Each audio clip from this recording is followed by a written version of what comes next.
राष्ट्रवादी काँग्रेस पक्षाचे यवतमाळ जिल्हाध्यक्ष तथा विधान परिषदेचे आमदार ख्वाजा बेग यांनी आर्णी येथील विश्रामगृहावर 8 मार्चला पत्रकार परिषद घेतली. आर्णी शहरातील विकास कामासाठी सतत केलेला प्रयत्न, त्यातील अडचणी व त्रास तसेच मिळालेले यश आमदार ख्वाजा बेग यांनी पत्रकारांसमोर कथन केले. त्यांनी खेचून आणलेल्या विकास कामासाठी ज्या विभागाचे मंत्री, अधिकारी व कर्मचारी यांनी वेळोवेळी केलेल्या सहकार्याबद्दल आमदार ख्वाजा बेग यांनी त्यांचे धन्यवाद मानून आभार व्यक्त केले. विशेष करून यवतमाळ जिल्ह्याचे पालकमंत्री मदन येरावार, परिवहन मंत्री दिवाकरराव रावते यांचे त्यांनी विशेष आभार मानले. यवतमाळ जिल्ह्यातील आर्णी शहरातील सर्वधर्म समभावाचे प्रतीक बाबा कमळबोध दर्गाची विकास कामाकरिता प्रादेशिक पर्यटन विकास योजनेअंतर्गत 2 कोटी रुपयाचा निधी आमदार ख्वाजा बेग यांचे सततच्या पाठपुराव्याने उपलब्ध झाल्याचे शुक्रवारी झालेल्या पत्रकार परिषदेमध्ये सांगण्यात आले. तसेच आर्णी बसस्थानक इमारत व विकास कामातील सर्व प्रशासकीय प्रक्रिया पूर्ण झाल्यामुळे व कामाची ऑर्डर निघाल्यामुळे आर्णी बसस्थानकाचे प्रलंबित काम लवकरच चालू केले जाईल अशी माहितीसुद्धा आमदार ख्वाजा बेग यांनी यावेळी दिली. तसेच महसूल विभागाचे उपविभागीय कार्यालय आर्णीतच व्हावे यासाठी कसोशीने प्रयत्न केले असल्याचे व करीत असल्याचे आमदार ख्वाजा बेग यांनी सांगितले. आर्णी ग्रामीण रुग्णालयाला ट्रामा केअर सुविधा उपलब्ध होणे क्रमप्राप्त झाले असून आपण यासाठी मुख्यमंत्र्यांना निवेदने दिली असून प्रयत्नशील असल्याचे सांगितले आहे. आर्णी ते अंतर्गाव खेडे विभागाला जोडणारा पांढर रस्त्याचे डांबरीकरण कामही वाटी लावल्याचे सांगितले. अशा व इतर कामांचा लेखाजोखा राष्ट्रवादी काँग्रेसचे आमदार ख्वाजा बेग यांनी शुक्रवारी पत्रकारांसमोर मांडला. ख्वाजा बेग काय म्हणाले ते पाहूया.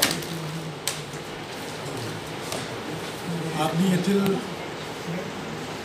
सर्वधर्मी तीर्थक्षेत्र असलेले बाबा कमळबोध दर्गा या तीर्थक्षेत्रासाठी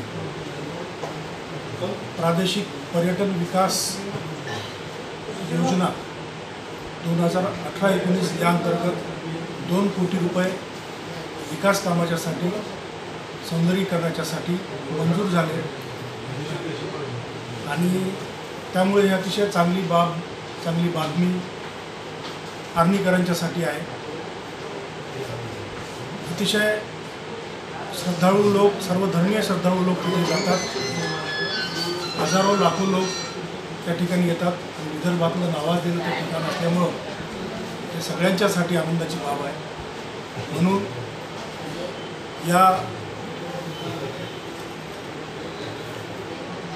यासाठी संबंधित बांधकाम विभाग, सार्वजनिक बांधकाम विभाग, संबंधित राज्यमंत्री, संबंधित मंत्री, आमच्या जिल्ह्याचे पालकमंत्री मदन भाऊ यांनी जे सहकार्य केलं त्याबद्दल मी त्यांचे मनापासून आभार मानतो.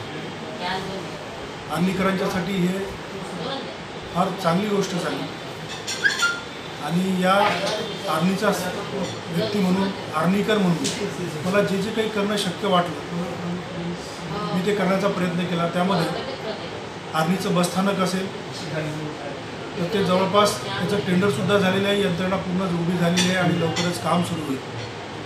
आमच्या आर्णीकरांच्यासाठी अतिशय महत्त्वाचं असलेलं उपविभागीय कार्यालय आहे. त्या आर्णीचा महसूल उपविभागीय कार्यालयाची सुद्धा फाईल मुख्यमंत्र्यांपर्यंत पोहोचलेली आहे. लवकरच त्याचाही विषय मार्गी लागेल असं मला पूर्ण विश्वास आहे.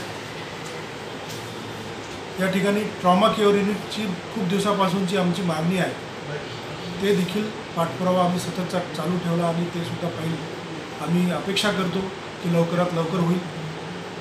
आर्णीकरांच्यासाठी जे जे करणं अतिशय महत्त्वाचं होतं, अतिशय महत्त्वाचं वाटतं, त्या गोष्टी करण्यासंबंधीची कारवाई करण्यासंबंधीचा पाठपुरावा आमदार, या आर्णीचा प्रॉपरचा आमदार या नात्यानंसुद्धा आणि एक आर्णीकर या नात्यानंसुद्धा माझं मी कर्तव्य समजतो आणि ते करण्याचा मी पूर्ण प्रयत्न करीन. या माझ्या परिसराच्या सर्वांगीण विकासासाठी ज्या सगळ्यांनी हातभार लावले त्या सगळ्या विभागाचे, सगळ्या क्षेत्रात काम करणाऱ्या लोकांची, आपल्या सगळ्यांचे सुद्धा ज्यांनी मला हे बळ दिलं, ज्या गोष्टी करताना माझ्या लक्षात आणून दिला की आपण हे केलं पाहिजे, आपण अजून असं केलं पाहिजे, त्या सगळ्यांचे मी या ठिकाणी मनापासून आभार मानतो.